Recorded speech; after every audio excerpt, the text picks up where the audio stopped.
Stephen Schneider. Welcome to the Predictable B2B Success Podcast. Stephen, you are the co-founder and the CEO of Trio SEO, which I believe is an SEO agency, but perhaps a bit of a blog writing agency as well, that helps online businesses drive high-intent traffic through bottom-of-the-funnel content. Now, before you started Trio SEO, you owned a portfolio of about 40 blogs, managed about 400 articles a month, and were able to scale that to 7 figures in annual revenue with your 2 partners. Today, of course, Trio SEO creates high-intent content that aims to convert browsers into buyers. Your team, I believe, manages everything from strategy to writing and publishing, including tips to enhance user experience conversion as well. I'm curious, with your foray into blog creation and managing them, scaling it to 7 figures, was there a particular appeal toward writing or SEO that triggered this journey for you? To be completely frank, it was just I was in the right place, right time. I was out of college and started learning SEO in college. And my friend and mentor and previous business partner was very successful and showed me the ropes, showed me how much money he was already making. And so as a broke college student who was about to try and find a job in the world, I saw that as a great opportunity to learn a new skill and have fun doing it with some friends. And that's what we did. Okay, brilliant. Given your journey to date, though, what would you say is your personal area of strength? I think my personal strength is the ability to help support others in their role and knowing when to try to predict problems and encounter situations that could become problems, systems and operations. That's where I enjoy a lot of my days, making puzzles and trying to solve problems, all that fun stuff that's part of operations. So in that area of strength, what would you say is something that businesses don't know but should? I think it's how to systemize and how to delegate and effectively scale a business. I talk to so many entrepreneurs who are so caught up in the weeds of their own day-to-day tasks and not being able to feel like they can step away from the business and have somebody else step into a role. Of course, obviously, it's never going to be as good quality-wise if you're a business owner and you're passing that skill or that task over to somebody else. But obviously, that's the only way you can scale a business is to trust that somebody else can come in and help see that process through. The ability to delegate is a pretty powerful skill set to master. Given that you're very much focused around content creation, would you say that even though you're involved in SEO or content, you're very much in the trust business? Absolutely. Okay. It's a great way to put it. Okay. Here's the thing, and why I was really interested in chatting to you, because at the moment, there seems to be a bit of a trust deficit, at least, in the fact that many companies have been burnt by agencies, SEO or otherwise, in that they've promised quick results but delivered little value. So there is a degree of skepticism about SEO's effectiveness. There are also misconceptions, I would say, around the idea of SEO and content. There's various beliefs around that, so we won't quite get into the weeds there. And then, of course, there is the speed and sustainability issue that comes to mind, where there is the pressure to show quick results, which may lead to perhaps a bit of compromise around quality. There is AI as well that's entered the equation, and Google's particular preferences. Given all of that, how are you navigating this particular space in order to create trust with perhaps those who have been burnt by past experiences or know very little about the whole SEO side?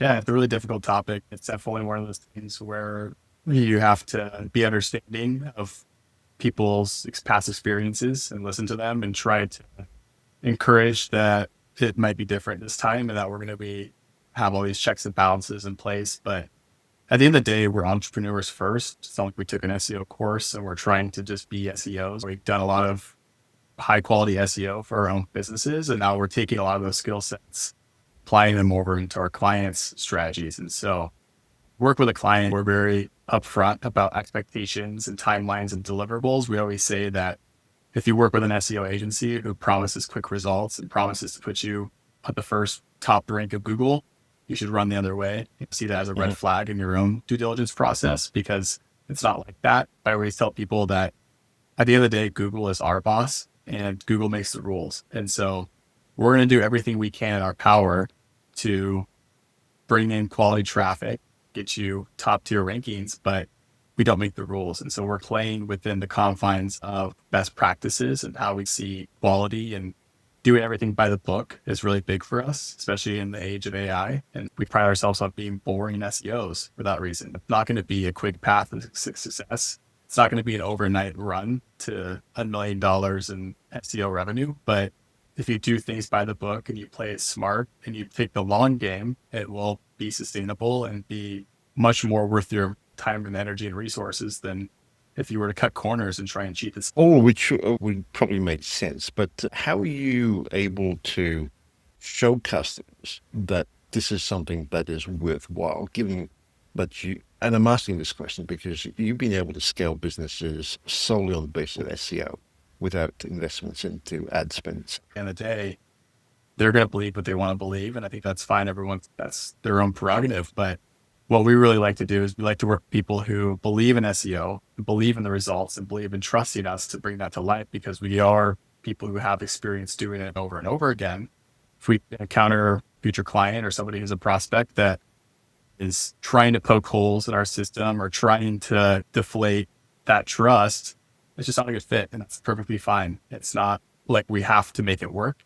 Obviously, we'd love to work with those who come into our circle. But at the end of the day, if somebody put up a barrage of questions and just have a really bad energy about the relationship, it's not a win-win. It's not our ideal working relationship either. So we're perfectly fine saying no to people and denying clients for that same reason too.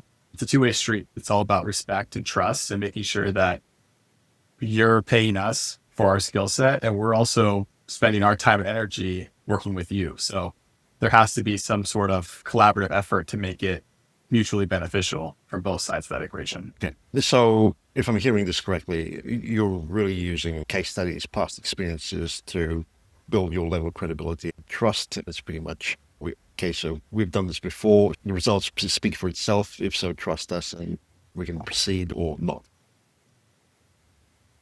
Yeah, it's all you can really do. There's really nothing else out there. It's like we don't have a crystal ball or a magic 8-ball that says it will work out. Sure, we'd love every client to be the next big boom of success. And if you work with enough clients, you just know that some are going to be inherently more difficult and those clients need a little bit more attention and care.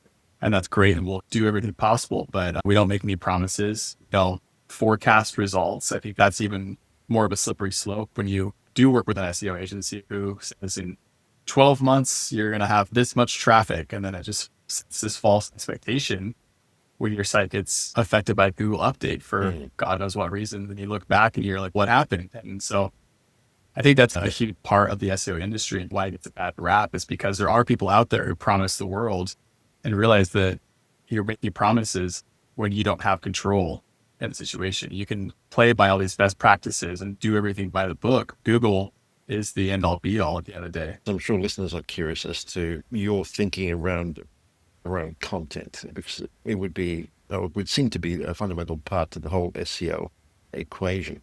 There was a time where people would hire writers, journalists, etc., to pump out articles. That seems to have gone through a bit of a dramatic shift with the introduction of AI to a lesser or a greater degree, depending on who you speak to. What's your viewpoint on this, and how are you approaching the fundamentals to not just rank on Google, but also to drive conversions? Yeah, all of our content is 100% human written and human edited. We look at AI as a tool within our tech stack, not a replacement for writing content. And that's really important in order to have a degree of success with SEO content specifically. The way I look at it is that content should be written conversationally, just like I'm having this conversation with you, is how the content should be read. You should be able to envision as if you're talking to a friend when you read that article. And It's usually not the case with AI. AI will incorporate weird words that we don't usually word in the digital age. If no one's using digital age in their conversational tones. And so the more you can make content sound as if I'm just having a straight up conversation with you on the other side of the screen, the more it will resonate with that reader and the better it will convert. And that's really what we try to focus on, is all of those little nuances that make it feel like there actually was a person behind this piece of content and it's not AI. And so I think that speaks for itself when you do find that content. So you're using it as part of your tech stack, using AI as part of your tech stack, suddenly getting a human overview, what should I say, as a final quality control in the whole writing process. How would you define high intent content, though? High intent content, as I would define it as, is content that has high likeliness of conversion or taking action. We're looking at Trio SEO, our website, as a study for this example. You have blogs about what is SEO. That's a very top of funnel, the opposite, because somebody is just researching what is SEO. They have no intention of signing up for services. Whereas if somebody's typing into Google B2B SEO services, they're looking for an agency or some person on the other side of that conversation to assist them with services. It's a very high intent keyword or a high intent piece of content that you would then be able to create to bridge the gap between what someone is searching for and how they find that on your website. Okay, so you're looking at keywords that would certainly bridge the gap between found on something like Google, as well as be meaningful to a client. How are you narrowing down the list of topics then in order to ensure that you're focusing primarily on what you would call bottom of the funnel topics? Yeah, so each strategy is about 10 to 15 hours of keyword research and planning. And that involves everything from studying our clients, products, and services, understanding who they are, who is the ideal customer profile for their company, who are they trying to connect with, and what are the phrases that ideal customer might be looking for. And then as we collect hundreds of keywords, and all of these keywords are potential blog articles that we can go after, we assign a funnel segment, whether it's top of funnel or bottom of funnel or mid funnel, to each keyword based on the kind of psychological intent behind what that search involves. So if we know that it's a how-to informational guide, it's likely going to be top of funnel relative to the services. If it's like I said, the services keywords or how to hire or something along those lines, that's very bottom of funnel. There's also could be these versus articles where you can say brand A versus brand B. That could also become bottom of funnel or mid funnel, however you look at it. Based on what the actual goal is of the content is how we assign a funnel segment. And then once we have the entire landscape, say we have 200 article topics to go after, we just do a little bit more analysis to determine the competitive nature of each topic and how our client can relatively rank within that spectrum, and then create a roadmap that targets those topics in order. I saw an interesting post the other day from someone who used to work at Animals, another agency, where they were showing the traffic drop for HubSpot more recently, which has dramatically dropped. And the only pages that seemed to be getting any traffic were the product and pricing pages, which is an interesting development given how AI is now being used quite widely on the search engines. Is that something you've been cognizant of for a while? And if so, is it causing you to double down on your strategy or shift it? We're always aware of what's going on in the industry and how things are changing. They're changing frequently, quickly, rapidly. And HubSpot specifically, they have a bunch of content on their blog. They have an overabundance of content, some would say. I think that as your content strategy grows and your site's library of content grows, there's a whole plethora of challenges that come with managing that content, ensuring that it's up to date, making sure that it's still relevant to readers. And there's definitely, if you have 1,000 articles on your site, it's hard to update those once a year. It's hard to make sure that every single article is still up to date and relevant with when you published it X days ago or X years ago. And so I think when we look at case studies like HubSpot or any of the larger sites that have seen drops in traffic, they're up against the wall trying to manage these large scale strategies and doing the best of their abilities. SEO is such a difficult thing because there's ever changing variables. And yeah, we definitely are aware of that and we try and keep our finger on the pulse. But it's hard. It's a very difficult game, especially with all the changing rules with quality and AI, et cetera, et cetera. So it'll be interesting to see how things develop based on. So, yeah, even though people often approach SEOs with the perspective of wanting more traffic, wanting more conversions on their site, I have rarely heard a perspective, at least from a business point of view, of wanting to develop content because it helps fuel conversation. And I'm curious, it's certainly one thing to, it's quite another to have this philosophy, if you will, of wanting to put out content because it helps fuel conversations, helps educate the masses in who are in your space in order to take them perhaps to a different level or another level in terms of their awareness, education, ability to do things more effectively. What would be your take on that? Yeah, I mean, I think there's definitely a variety of ways that you can mix in content, specifically the way you're saying. We've had clients ask us to incorporate guides into their workflow and kind of the content we create for them as a part of. They'll come to us and say, hey, I know this article that I want to create doesn't have any intention to rank organically, but it'd be really valuable for our sales team to have, or for me to share in a WhatsApp group with my peers in the industry. Will you help us create this guide? And we'd say, great, absolutely. If they come to us and say, hey, I think that there's value in this, even though it's not SEO valuable, it's still valuable from the other side of the conversation. Then by that means, that content is still deemed valuable in some degree of their business. So there's no reason we shouldn't create that. Specifically from like an SEO point of view, in our strategy, we try to ensure that there always is some sort of monthly search volume and data analytics included within that, because that definitely helps increase traffic. But I'm all for zero search. They're called zero monthly search terms, things you can create content around. Frequently asked questions you might be getting from clients, or during your sales calls, are you guys getting, what are the common themes you're seeing? How can we create content around that? It's just a different conversation to be had with the stakeholders in that process to ensure that everyone's on the same page around what the overall goal is of that and how we can create the best content possible relative to that goal. So does your approach tie into the overall brand guidelines and principles of your clients, or is this kept as a separate entity altogether? No, absolutely. Our step number one from the time a client signs, we begin working on strategy. And then at that same time, our other side of the team works on creating a brand brief for our writers. And that's usually like a multi-page document that talks about best practices, tones, keywords to use, how are their call to actions displayed, who is their ideal customer profile, who are their competitors, like a multi-page kind of cheat sheet for our writers to reference while they're creating content. And before our writers even start creating content, we get that approved from our client side. So we can collaborate on that to ensure that it is a good fit and that it does sync with their internal metrics and who they want to connect with.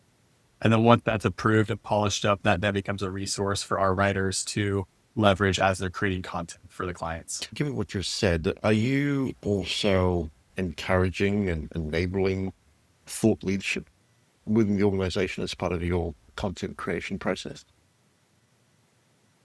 To some degree, yeah, we definitely try to make that a strong point of action when the time comes.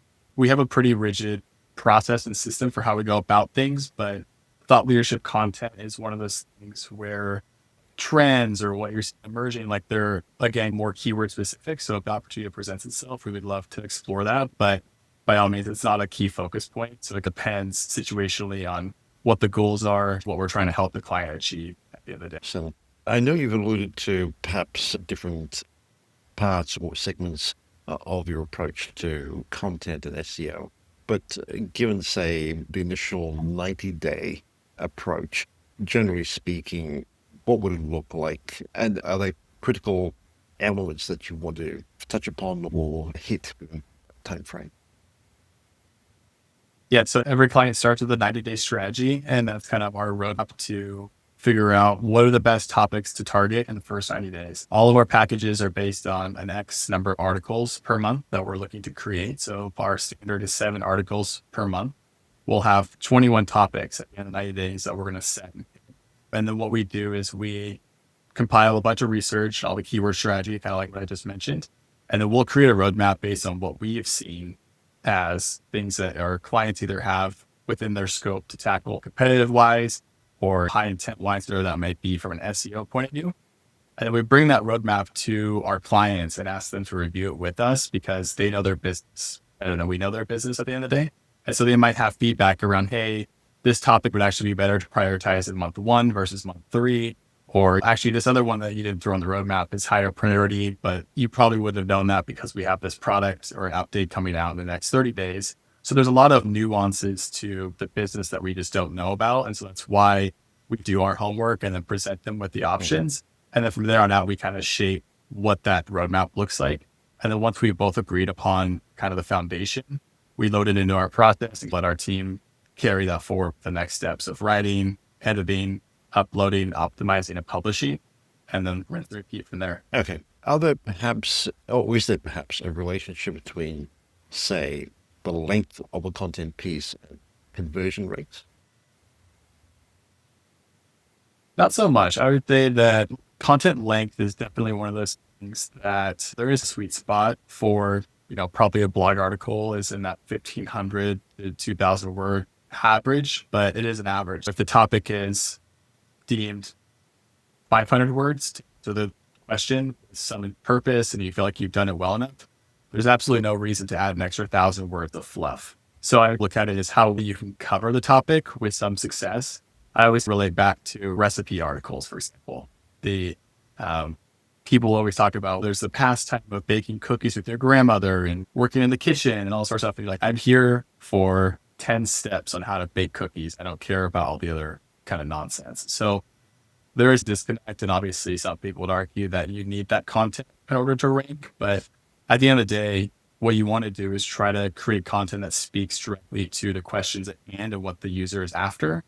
And then the conversion will usually work itself out because they're there for a goal or some sort of interest to explore something that resonates with the brand at the end of the day. And that's where a lot of the lead magnets come into play, signing up for newsletters, signing up for audits or discovery calls or whatever that action might be per client. Okay. To hone in on your ability to create content effectively, are you specializing in a particular vertical or niche? No, so we start with just understanding there's actually a success to work with that client, and that will dictate what niche or industry we work in. So, for example, if a brand new website was started yesterday and they want to go and target the finance space is inherently very difficult in SEO. And so, because of the challenges, the nuances that come with trying to enter a competitive space as a fresh website, that's something that we wouldn't normally work with. And other cases might be different, but at the same time, we're not exploring a specific niche, but we're looking at things that make sense for a win-win. We want to be able to work with clients that we have a high degree of confidence in how we can make that come to life. And then once we start working with a client, we kind of work into a mode that will allow our team to master their content and really absorb their brand as a whole. And then over time, we just develop these kind of specialty interests in certain industries and niches. If I understand this correctly, you're actually doing a bit of research into a potential company and what traction they could have via SEO before taking them on as a client. Would that be fair? Okay. Correct. Yeah. We always start with a discovery audit. And that discovery audit is more or less a due diligence check for our own team. And that allows us to vet them and see how the website looks. If they engage in any spammy things prior to working with us, how much content do they have? How much authority do they have? What does the competitive landscape look like? And from a 1 or 2 hour audit, we can gauge to some degree what the likeliness of success is going to be. Because we don't want to work with somebody if we don't feel like we can absolutely crush it for them. And we don't want to just take their money for a year and be like, oh, sorry, it didn't work out. We really want to work with people that we feel like we can perform with and have great results for at the end of the relationship. Just to be clear, I would assume that at least in some, if not a fair few B2B spaces, overall traffic might not be that high. Would you therefore not take them on as clients, or do you think about it slightly different? Yeah, it's not so much about the volume of certain keywords, because if, say there's a keyword that gets 10 or 20 searches per month, which is relatively low to something that gets, say, 200 or 400 searches per month. But say that those 10 people that are searching for that have a much higher probability of conversion than those 200 that are searching for random stuff. I'd much rather go after the 10 to 20 volume keyword than the 200, because traffic is somewhat of an artificial number relative to conversions. So it's not so much about what the traffic potential looks like. It's about how much opportunity there is to cover a long-term roadmap and the number of articles we can create. So for example, if we worked with a client and we saw that in the discovery audit phase, there was a maximum of 5 articles or 10 articles we can create, that doesn't give us enough runway to really bring this site to life, compared to a different client that could potentially have 200 articles that we can create over a year-long period. So it's more or less about the total coverage and the opportunities available there, not so much the volume of the traffic itself. So how do you actually measure or gauge the opportunity with specific terms, etc.? Yeah, so we use Ahrefs, which is like a third-party tool similar to SEMrush, and that gives us some predetermined data per keyword. And we can also look at competitors and do some analysis to see what the landscape looks like from that sense. And then we use that to form strategies and then cross-check that with Google Analytics and Google Search Console once we actually get into the process itself. So the data that you're looking at on Ahrefs would be not just competitiveness and the search volume, but perhaps the commercial intent of those words. Will that be correct? Yeah, so we look at the intent. We can also just determine based on what the search engine results pages are. Like, what is the top 10 result on Google for this? And if 9 out of those 10 are blogs, then we know we probably write a blog. But if, say, 8 out of 10 are service or sales pages and only 1 blog, then it's probably not the best interest to write a blog when Google prefers to show sales pages. So you can read between the lines on what content is currently being shown, and then how you can create content that's similar and better than those ranking results, and go from there. Are you, given the more recent trends where a particular brand pages, product pages, etc., seem to be getting more attention, at least from the search engines, are you helping companies revamp those in order to rank better and perhaps convert better as well?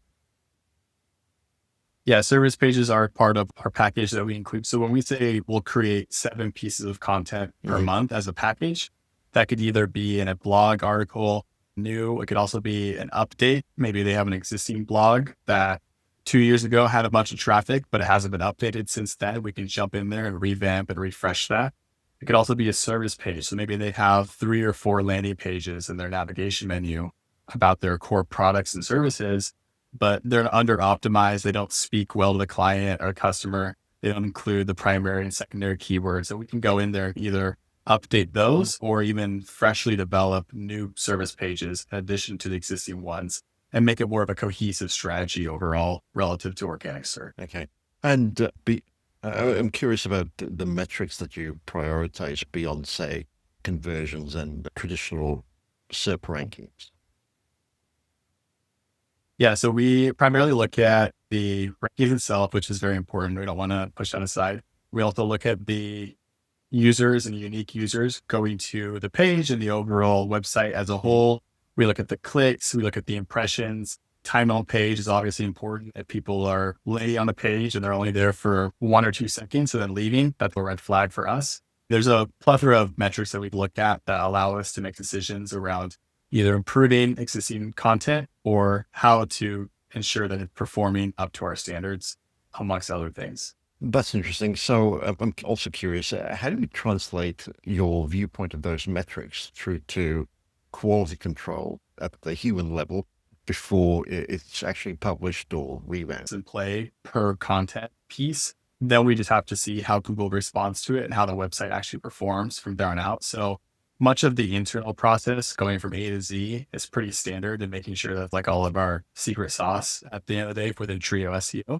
But at the end of the day, see how that content is reacting and ranking and the traffic that's been received, whether it's conversions or all the other kind of metrics I just listed. That's where you can then make better decisions around that after 3 months of it ranking or 6 months, or how you want to perform routine quality checks from there on out. So it can either be situationally based on priority pages and making sure that your top core ranking pages, whether they're high intent, are performing as you planned, or maybe that they ranked first at the gate and then they drop down to 8. And you're like, okay, let's take a look at that and make sure that they rate well to begin with. And maybe there's some competitors that entered the space. What are they doing? How can we freshen that up to get those rankings back, or play more of a defensive approach and make sure that they're there for the long run? Are you favoring people who have a writing background of some sort, or perhaps in a journalism background, to create the content that you're looking for?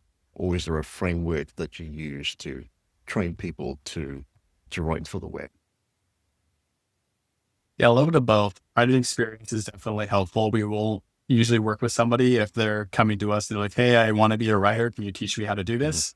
We want to work with somebody who's has years of experience doing this, and they have a kind of a track record of creating quality content. And then from there on out, we can just help them learn our best practices and like SEO content best practices, and help them get up to speed with what we do. And yeah, we do a lot of hiring and vetting and testing before we even let someone loose on a client's site. There's a pretty strict threshold that we have for our clients, and making sure that quality remains top priority. And in terms of both quality and consistency, how are you actually structuring your teams to deliver on the outcomes that you're seeking for each client? Yeah, so our content process is broken up into a couple of core parts. And the first part is going to be outlines and creating like article skeleton briefs for the writers to do their job. So making sure that those are all SEO optimized, they're hitting all the keywords and doing research from that sense.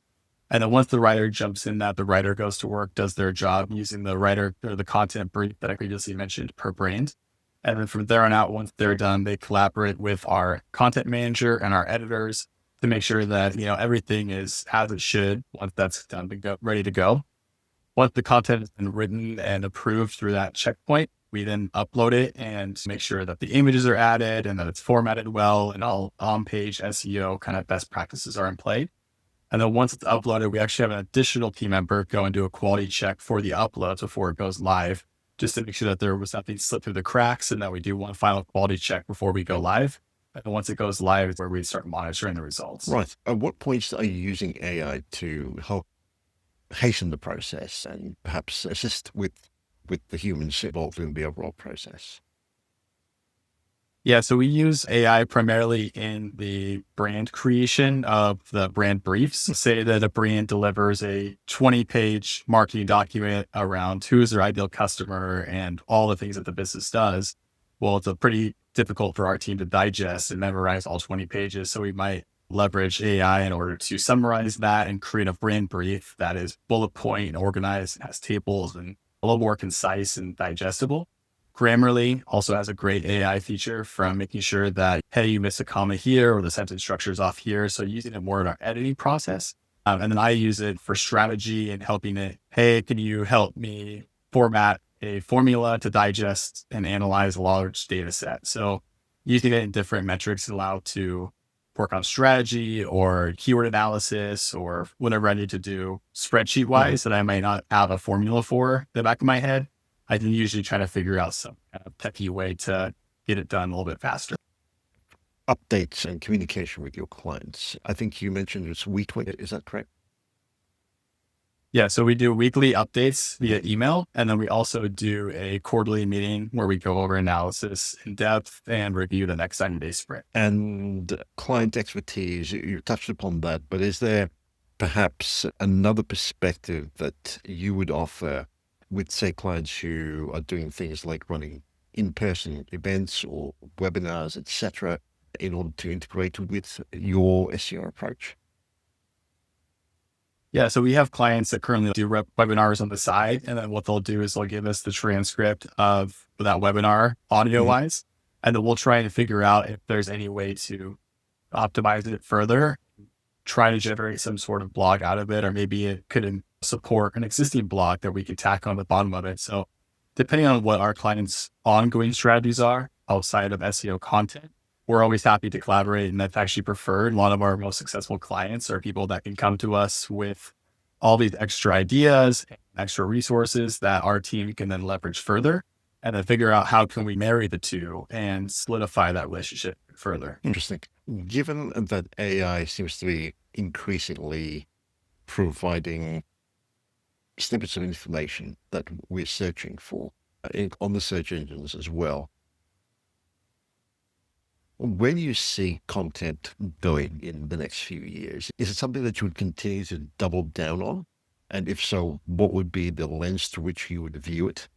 Or is it something that needs to shift in its overall approach to be more of a brand building exercise? Or something else I think a little bit of altogether?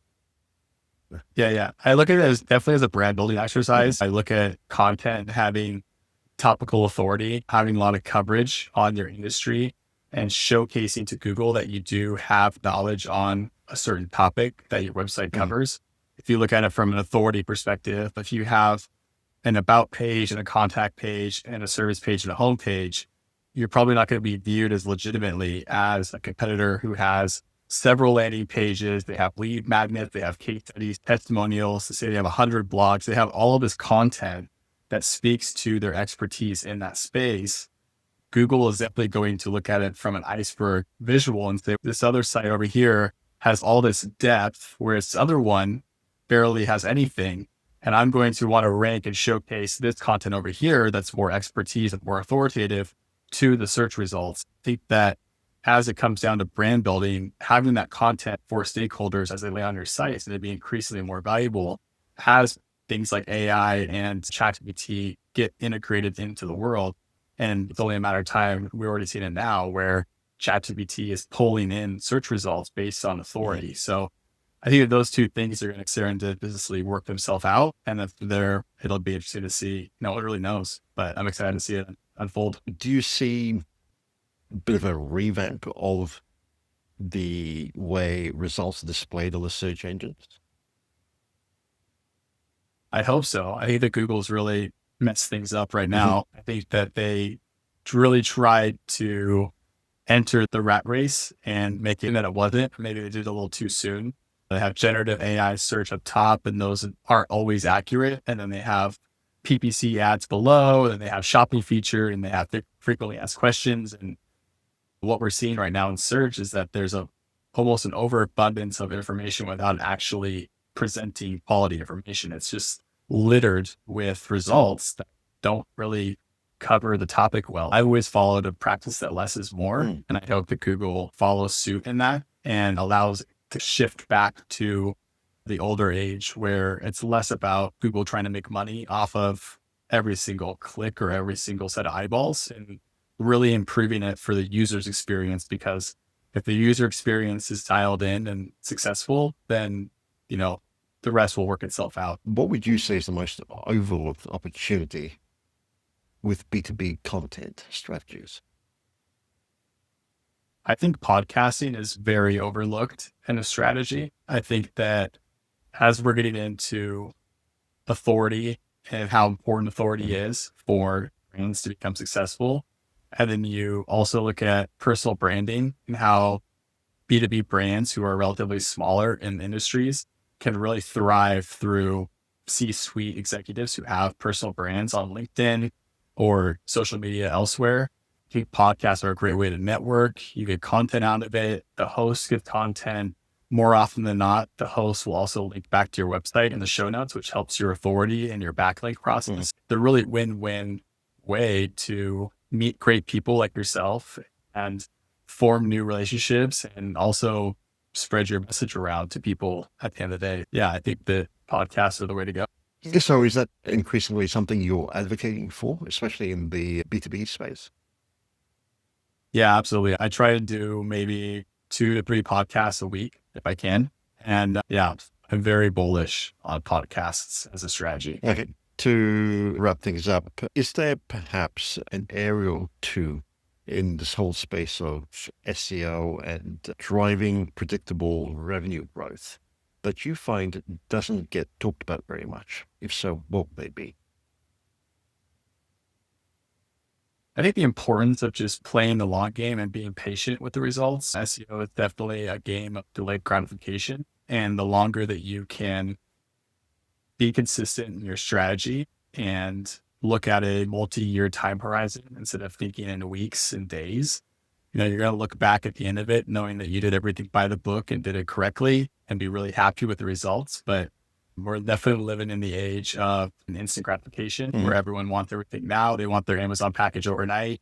And SEO is quite the opposite. So if you're going to be investing in SEO, you should reset your expectations and know that it will take a while to come to life, but when it does, it's worth all the effort. Makes a lot of sense. If you were listening to this episode, what would you say would be your top takeaway? Hopefully that. I think that people will hopefully reset expectations and know that SEO is not this scary black magic voodoo thing that people make it up to be. I think that if you have the right team in place and you have confidence in your strategy and you're patient with the results, then you should be very happy when you do see it come to life. The hockey stick graph of success where it's a slow crawl and then things really start to take off and you look back and it's a good reason you started when you started because your competitors are only going to thank you later when you have that success. So we've covered a fair bit of ground. Thank you for doing this, Stephen. If listeners are curious, want to find out more or connect with you, where would you recommend they head to? Yeah, you can find me at trioseo.com. There's a couple different places. You can find me on LinkedIn through the website, but you can also just find me on LinkedIn. I can search my name, Steven Schneider, with Trio SEO or SEO, and one way or another, you'll be able to find me. Okay, we'll include links to that in the show notes. Stephen, thank you again for doing this.